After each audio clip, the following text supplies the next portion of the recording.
What's cracking, peeps? T-Money up in the Heezy. Happy Saturday evening.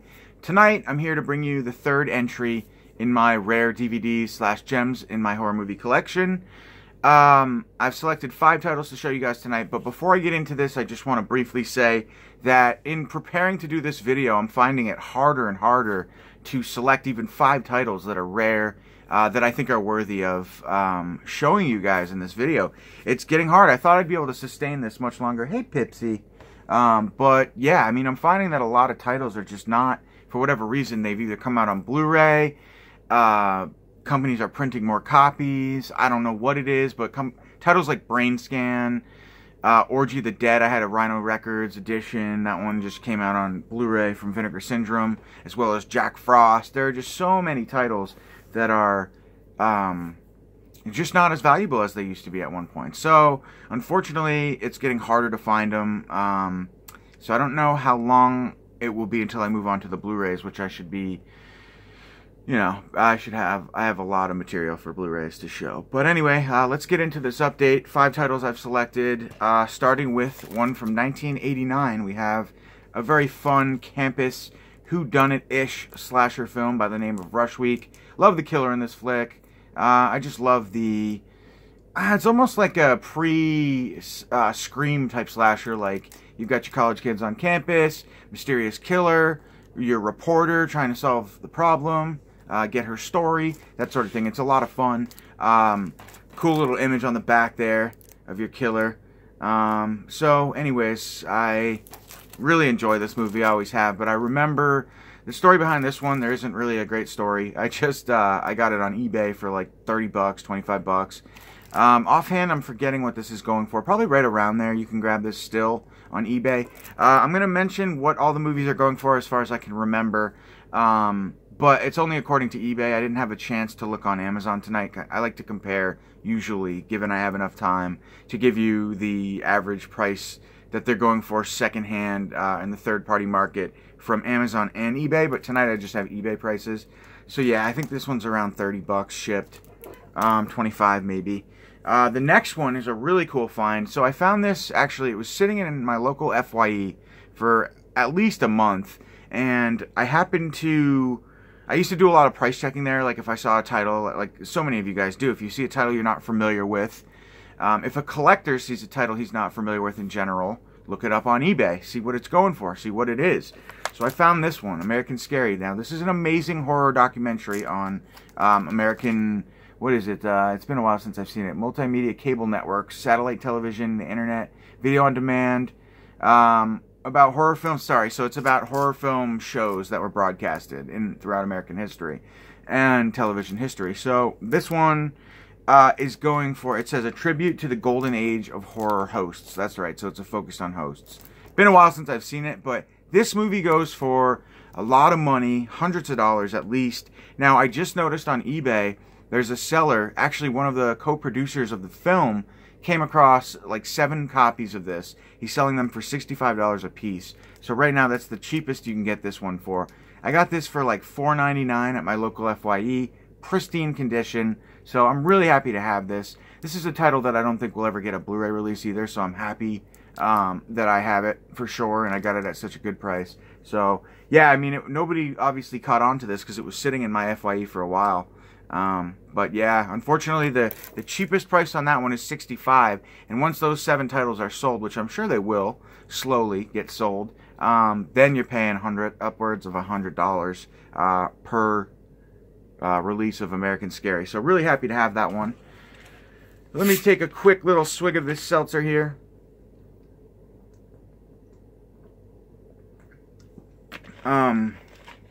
So next up, I have another really cool find. I'm trying to think of the story behind this one. Okay, so I was in college, flashback to 2007.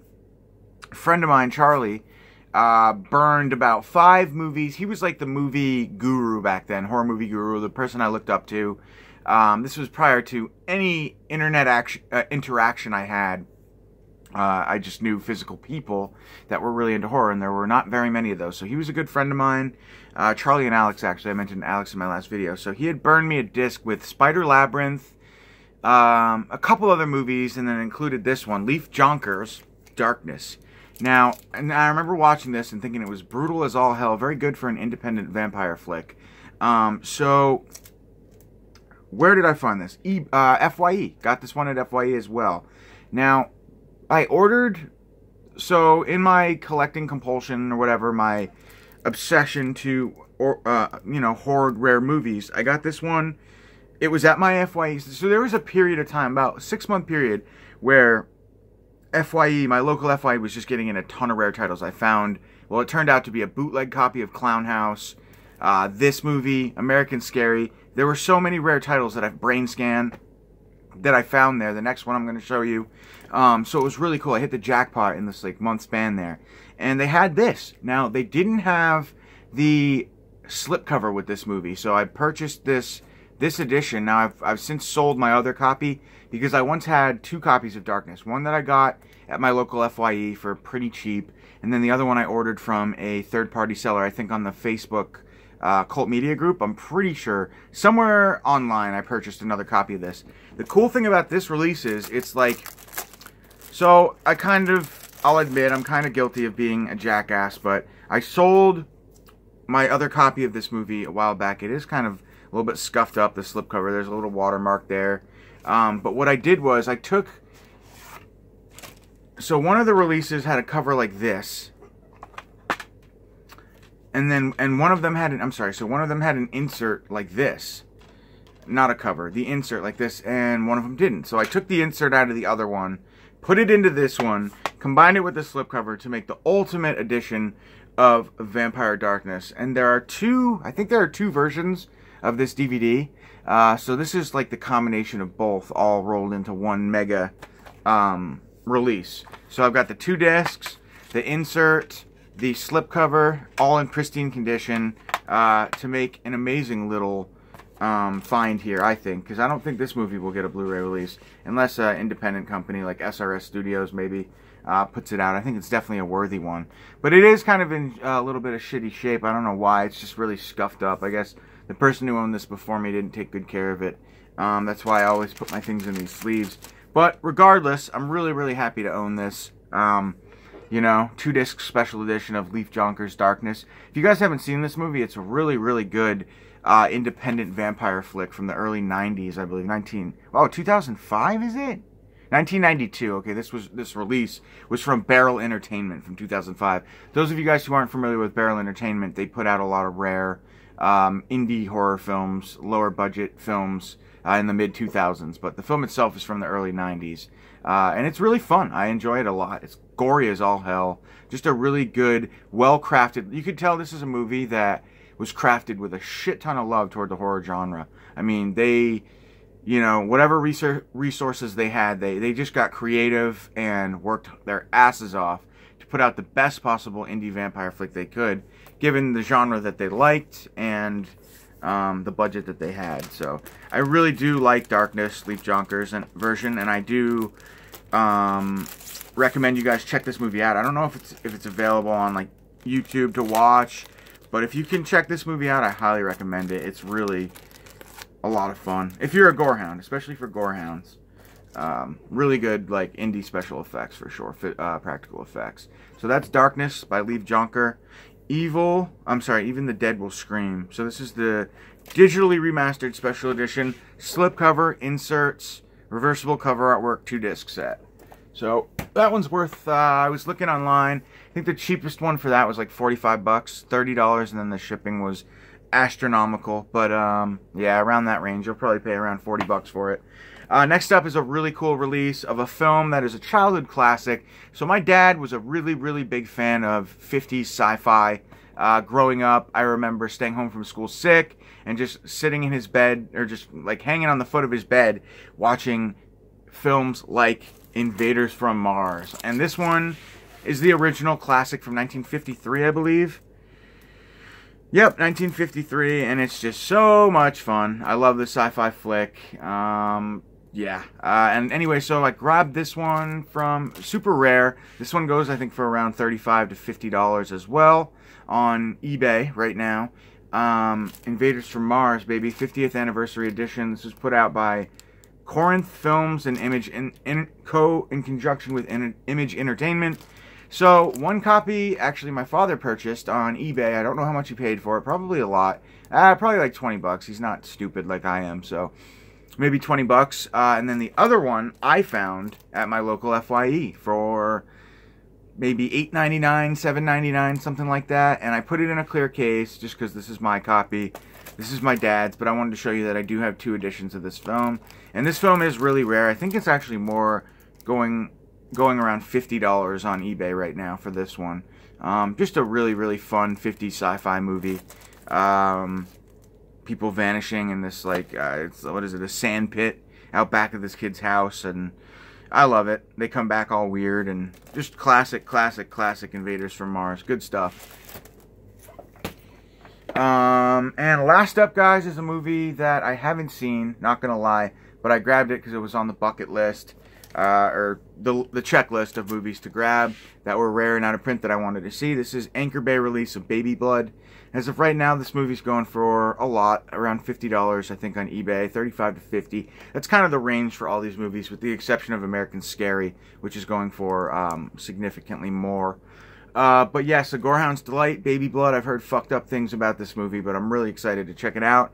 Eventually, I've just got a huge to-watch list, but yeah, I got a pretty good deal on this one. It was like $15 shipped. Every once in a while, that Cult Media Facebook group, you'll find really good deals. So, yeah, Baby Blood, baby. Haven't checked it out yet, but it's an old school Anchor Bay Entertainment release, and there's no other release of it now. This is a movie that I think very soon we'll probably see a nice Blu-ray release from a company like Vinegar Syndrome or Severin or something like that. But for now, it's pretty rare. Like I said, around 35 to 50 bucks on eBay, and it's there's no Blu-ray. So that's Baby Blood, baby. So guys, that's my little update for 5 more titles that are rare. American Scary, Darkness by Leif Jonker, Baby Blood, and Invaders from Mars. So thanks for watching this, part 3 of my series, and I'll catch y'all pretty soon with the next one. Have a great night. I definitely have enough to do probably 2 more, and then I'll move on to Blu-rays if I'm guessing, but I'll probably gonna have to scrounge just because a lot of films I don't know if I'm gonna show yet. But that's it, guys. Have a great weekend. I'll talk to y'all real soon. I was supposed to have an update tonight, collection update, but fucking media mail, man. I just have to say, mini rant. I always ship first class if I can. The only exception to that is when I have my dad. If I'm at work and I'm busy, I'll pack the package up and I'll have my dad ship it, and he always goes media mail. And I'm just like, no, don't do that. He doesn't listen, though, because he likes to save. And I understand that, but for $1 more, it really, $1.50, even $2 more, it really pays to ship first class. I'm waiting for 2 packages, and I've been waiting for over, well, 3 packages. I've been waiting for over a week. And they're not even from far away. One of them's from Jersey, one of them's from Baltimore, and I'm not sure where the other one is. And it's like, you know, I don't know what they shipped them, but I'm assuming it's media mail, just because it shouldn't take 8 days to get a package domestically from New Jersey. So I don't know what's up with that, but rant over. Ship first class if you can. I always do for people, just because it's you know, it pays that little extra care in the first class, between first class and media mail. I mean, it pays. My dad's trying to tell me, he's like, chill out, dude. It's a movie. Don't worry about it. You'll get it. But it's like, yeah, but I'm a collector, man. You don't understand. Collector problems. Collector obsessions. Where am I going, guys? I don't know. What am I doing? Have a good weekend. Peace.